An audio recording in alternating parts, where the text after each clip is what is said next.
Hello and welcome back to anyone and everyone watching. Today I'm going to be revisiting the 2019 NextEra Energy 250, the truck series race that, from what I can tell, is the highest crash-per-capita NASCAR race, well, ever.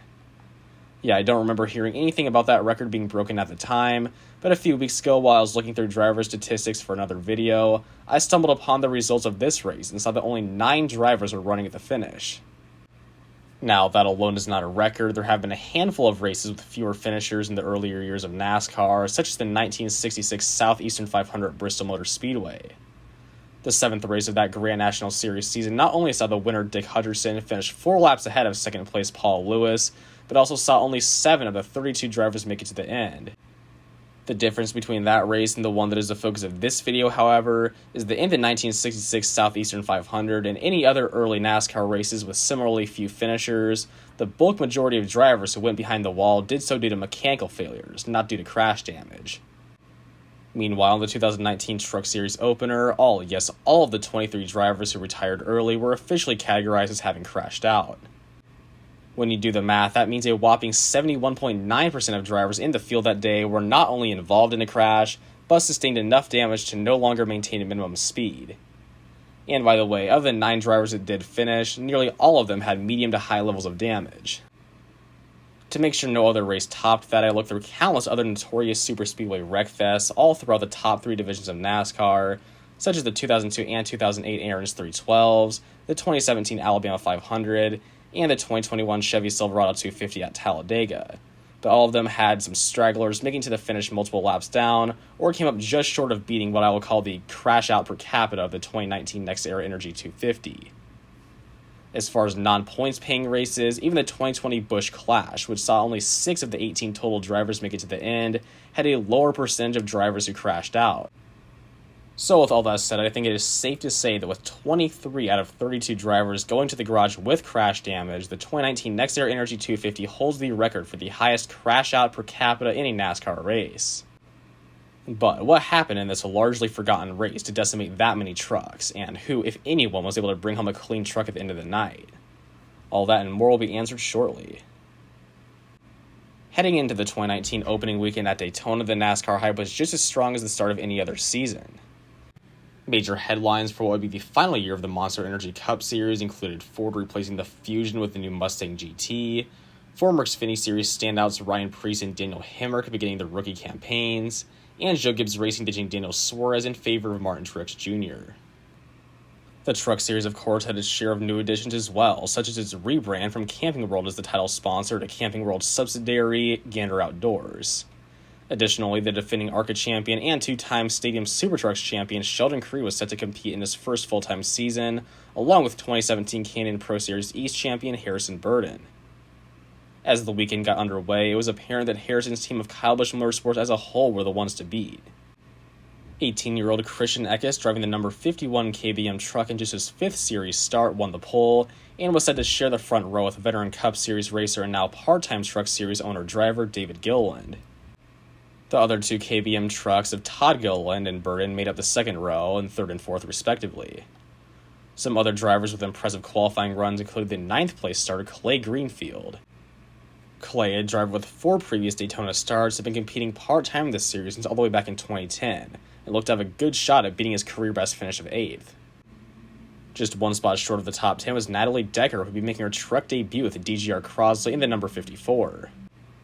In 13th and 14th were Young's Motorsports teammates Gus Dean in the 12 truck, who would be making his series debut as well, and Spencer Boyd in the 20. And finally, who could forget the Truck Series Superspeedway regular Uncle Chris Fontaine, who qualified an impressive 16th in his own truck. 7 drivers failed to make the 32-truck field, including 2017 ARCA champion Austin Terriel, Corbin Forrester, the then highest finishing female driver in a truck race Jennifer Jo Cobb, along with Cody Rohrbaugh, Spencer Davis, Norm Benning, and the Canadian Jason White. After a standard pre-race ceremony, the race immediately turned into chaos in only the second lap when 3 independent yet nearly simultaneous incidents caused multiple drivers to go off the pace, and some to already go behind the wall. The insanity all began at the back of the pack when the 28 truck of Brian Doza cut a right front tire and moved up the track into the 42 of Robbie Lyons, which put them both out of the race. And don't worry, I'll get back to that development in a second. Then at the front row starter David Gillen would suffer a flat left front tire and somehow avoid complete disaster by managing to slow his truck down at a steady rate in front of the whole inside line and bring it to pit road. And quite literally, just as that was happening, Gillen's teammate Natalie Decker also had her left front tire go away, but her situation soon became much more dire. After the cut tire already caused a good bit of damage to her left front fender, the caution finally flew on lap 4 as her oil line fell off and leaked oil around the track.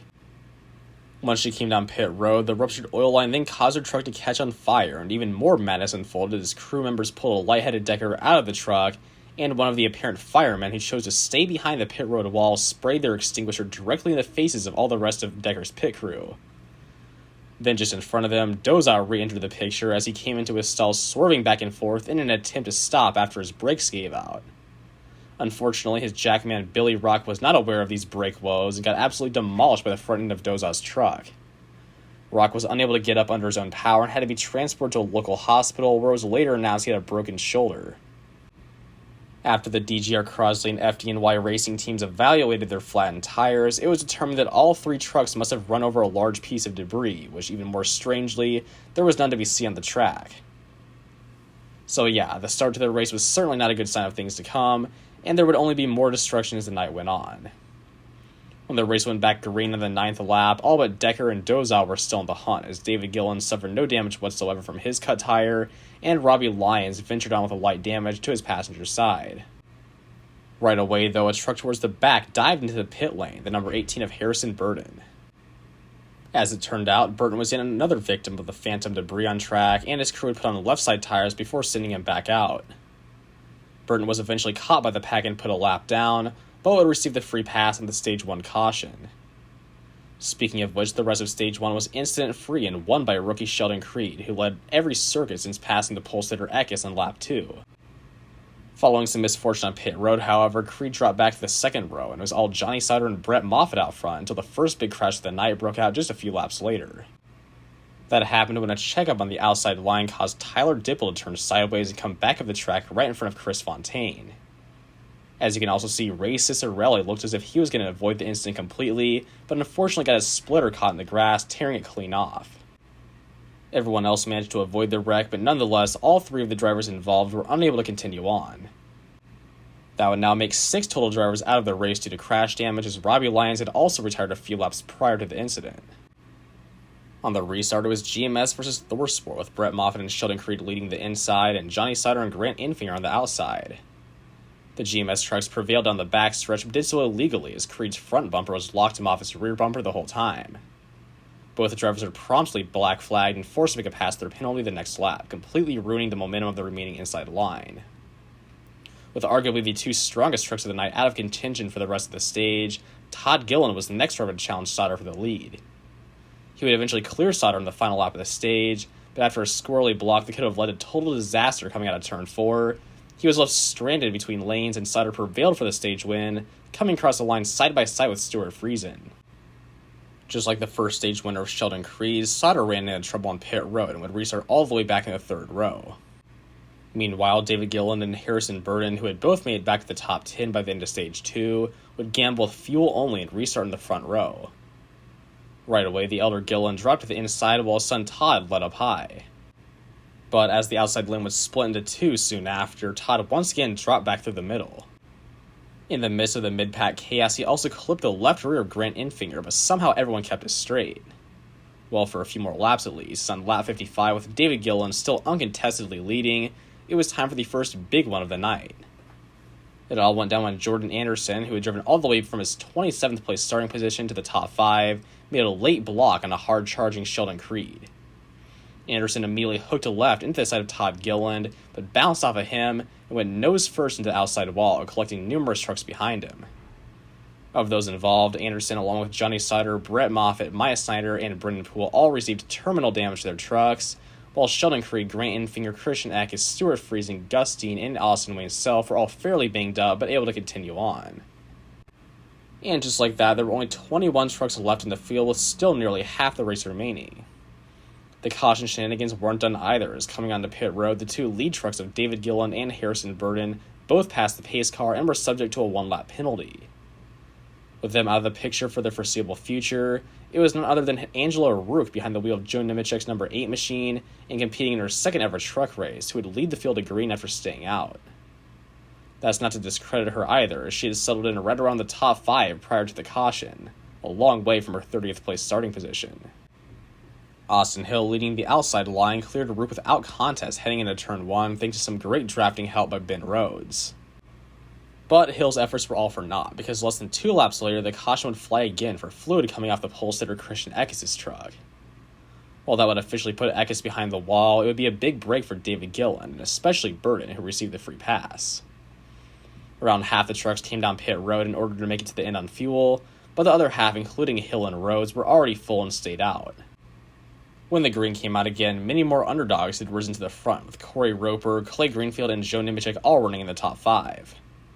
Unfortunately, after 8 solid laps of double-wide racing, misfortune struck for one of the 3, Corey Roper. While tucked in right behind Austin Hill and challenging for the second position against Rhodes, he got loose on the exit of turn 4 and came up the track, bouncing off the side of the 99 truck, before hooking left and spinning nose first into the inside wall. With his truck destroyed, and even 20 were left for the restart. The control truck of Austin Hill once again took charge and led for the next handful of laps before he got too greedy and put himself within inches of crashing with this late block attempt on Rhodes. Still, Austin lost enough momentum from that near miss to allow the outside line led by Rhodes to pull ahead. At that time, too, the Young's Motorsports rookie Gus Dean had collected a fair amount of damage in the big one and managed to creep up into the top 5 and looked to still have just as much winning speed as everyone else around him. And he very well could have won if he kept making moves like that. But one guy who surely wouldn't be winning was Harrison Burton, as after suffering multiple setbacks throughout the night, lost control from his teammate Todd Gilliland's bump, and nosed hard into the outside wall, taking Todd with him. Despite the crash happening on the outside line and at the front of the pack, somehow everyone else avoided the two, except for David Gilliland, who received minor front-end damage, and Bobby Gerhardt, who was all too used to being an ARCA. Nonetheless, that put all 3 of the Kyle Busch Motorsports trucks out of the race, a huge letdown for the organization, especially after the success in qualifying. The initial restart was clean, with Hill leading the outside lane side by side with Rhodes, but later that lap, Clay Greenfield got shoveled out of line and tried to slide back in where there was no room, taking out both himself and Timothy Peters in the number 44 Nice Motorsports entry. Both trucks avoided the inside wall, and I have no idea how no one else was involved. Going back green with 3 laps to go, it was a battle of 17 trucks, which foreshadowing was far too many to break any crash records. This go-around, it was all Ben Rhodes on the outside, who soared ahead of Hill with the help of his ThorSport teammate Matt Crafton. Their teamwork didn't last long, however, as just seconds later, Crafton attempted to pull to the outside of Rhodes, but Rhodes expertly blocked him all the way up the track and left him in the dust as he came back down to receive a big push from Austin Hill. On the backstretch, coming to the white flag, the aforementioned Gus Dean, who was still in the mix all this time, finally saw an opening through the middle as the leaders were busy tingling beneath the double yellow line. But with his complete inexperience at work, Gus made a miserable attempt to merge into the outside line and spun himself off the front of Sheldon Creed in front of the whole field, causing the second big one of the day. With some of the aftermath, including Creed and David Gillen's trucks on fire and Ben Rhodes' completely junked, only one truck, yes, one truck who was in the lead pack appeared to be without any damage, the leader, Austin Hill. Spencer Boyd, who was running around the top 10, managed to thread the needle and got through scot-free, but he already sported significant nose damage after running into the back of Timothy Peters in the previous crash. Matt Crafton was grazed twice in his narrow path through the destruction, both by the front end of Ben Rhodes' truck and the outside wall. Ross Chastain, driving Al Neese's number 45 machine, didn't make any visible contact, but went spinning through the grass. And anyone else who made it through was running far enough behind the leaders to have plenty of time to slow down. One of those drivers included Grant Enfinger, who would also be the recipient of the free pass, finally getting back into the lead lap after his involvement in the prior big one put him 2 laps down. Once the cleanup was finished, 11 trucks were left in the hunt for the first attempt at overtime. At the drop of the green, Hill and Crafton took off all by themselves, as in the second row the damaged truck of Boyd spun his tires, and well, Bobby Gerhardt was driving a bucket of bolts. That metaphorical bucket didn't last long before spilling its contents either. On just the exit turn to that lap, Bobby had already dropped like a rock to the back of the top 10, and decided to make a late block on the last guy in the lead pack, Austin Wayne Self, sending himself nose first into the outside wall and leaving Self with nowhere to go but into the back of him. And that, ladies and gentlemen, left us with 9 trucks. So let's go ahead and check up on our remaining drivers. First up, of course, is the leader and dominant truck of the final stage, Austin Hill. Still without any damage, Austin is competing in his first race for the defending series champions at Hattori Racing and looking for his first career win. The previous year, he spent his first full-time season at Young's Motorsports, piloting the 02 truck to a top 5, 6 top 10s, and an impressive 11th place points finish. In second was Matt Crafton, a series veteran and 2-time champion. Although he collected some damage in the second big one, his Menard-sponsored Ford was still easily capable of a winning pass, something that he'd never done before at Daytona, as in 18 years of racing at the track, he had never finished better than 5th. Third was Spencer Boyd, who had put together a solid race thus far, starting 14th and keeping in contention all night long. Unfortunately, with his front end twisted up, he would likely not be able to get by Hill or Crafton for the win, barring a miracle.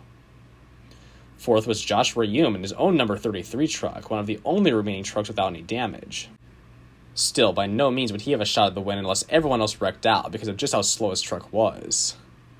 Fifth was Grant Enfinger, who, after just recently getting back on the lead lap, wasn't looking too bad in comparison to the rest of the field. Sure, his truck was pretty well banged up, but it could keep the draft and maybe even get past the leaders if they got into trouble. Sixth and seventh were the Nice Motorsports teammates of Ross Chastain and Timothy Peters. Chastain had been out of the picture all day, but other than a light spin through the grass, still had a clean truck that could contend for the win. Regardless, an all but guaranteed top 5 would still be something to be proud of for the one-time Xfinity Series winner. Peters, on the other hand, was a bit more of a long shot for the win. His lightly battered number 44 machine could still likely keep the draft, but having shown no speed even before his recent crash, he would be hard-pressed to finish any higher than where he was running. But who knows, Peters had more experience than anyone else left besides Matt Crafton, and not only had won the race back in 2010, but was also the winner of the most recent Truck Series Superspeedway race at Talladega. In the 8th spot was Angela Rook, who cracked the top 5 and even led 2 laps earlier in the race, but recently he had fallen well off the pace with mechanical problems, and would be lucky just to make it to the finish. And the 9th and final contender, if you could even call him that, was actually not Stuart Friesen, as he finally retired under caution due to his damage from the second big one, but rather the near-totaled, smoking number 22 truck of Austin Wayne Self. It quite honestly beats me how that truck is even able to roll still, let alone make anywhere near the minimum speed requirement after the hit he just endured, but nevertheless, Austin was still in the race. And with that out of the way, let's dive right into the final overtime restart of the night. When the green flag dropped, Austin Hill once again took the lead, and this time easier than ever, as the whole outside line was completely dysfunctional. But upon entering turn 1, both ThorSport trucks and both Nice trucks had linked up on the outside and were quickly making ground. On corner exit, it looked like the 4-truck line would soar past Hill, who was left out all by himself, but somehow he managed to throw the block of his life on Matt Crafton and take away the whole line's momentum. At the white flag, 5 trucks remained in the lead pack, all of whom were settled back in a single-file formation. With that small of a draft, passes are hard to come by in a superspeedway, and even with the intensity of the final lap, it took until the entrance of turn 3 for second-place Grant Enfinger to get any type of a run on Hill. But receiving no help from Ross Chastain behind him, Enfinger's momentum had stalled out and all 5 drivers crossed the finish line in the exact spots they were in the lap before. So it would be Austin Hill all but dominating the final stage to pick up his first career win for Hattori Racing, while Enfinger came home runner-up, followed by Chastain, Spencer Boyd, and Matt Crafton. Looking further back, Joshua Hume, who lost his draft immediately on the final restart, took 6th, and the damaged and/or mechanical problem-plagued trucks of Timothy Peters, Angela Rook, and Austin Wayne Self finished 7th, 8th, and 9th respectively. And again, the final top 10 finisher, Stuart Friesen, retired with crash damage 3 laps short of the finish. What a race. For Austin Hill, this race will be the first of his 4 wins in 2019, and the beginning of his path to relevance within NASCAR. Now in 2023, Hill, driving into his second Xfinity Series season for Richard Childress Racing, has already won 3 of the first 6 races and has become the clear championship favorite over the likes of Cole Custer, John Hunter Nemechek, and Justin Allgaier. But as far as the 2019 NextEra Energy 250, I would have to consider it nothing less than an embarrassment for the sport. But then again, I don't think there's really anyone to blame. The Truck Series has always been known for its high levels of aggression and contact-filled racing, but in this race, it was simply inexperience and rookie mistakes, such as from Jordan Anderson and Gus Dean, that led to 2 monstrous crashes, and similar shenanigans from guys like Clay Greenfield and Bobby Gerhard that cleaned out even more trucks when the race was already beyond the saving. And then, of course, too, there were just strange occurrences throughout the race, such as the phantom debris that caused Natalie Decker and Brian Dozaw's incidents in the opening laps. So what I'm saying is, a race like this is just bound to happen at some point, especially in the modern era truck series. With 32 mostly young and inexperienced drivers racing tightly together in huge packs, it was only a matter of time before we saw a race that leveled the field to this extent. And it's more than likely that it'll happen again. The closest it's come in terms of pure destruction was the 2021 Chevy Silverado 250 at Talladega, but technically multiple more drivers were credited with finishing the race, so it just doesn't quite have the same effect as the 2019 season opener. But that's all for today's video. If you guys did enjoy it, please make sure to hit that like button and subscribe for more videos just like these. Also, if you want me to make a series out of revisiting these unique races, or if you have any other suggestions for videos I should make in the future, let me know in the comments down below. Well, yeah, that's all I've got to say for today, so until next time, peace out.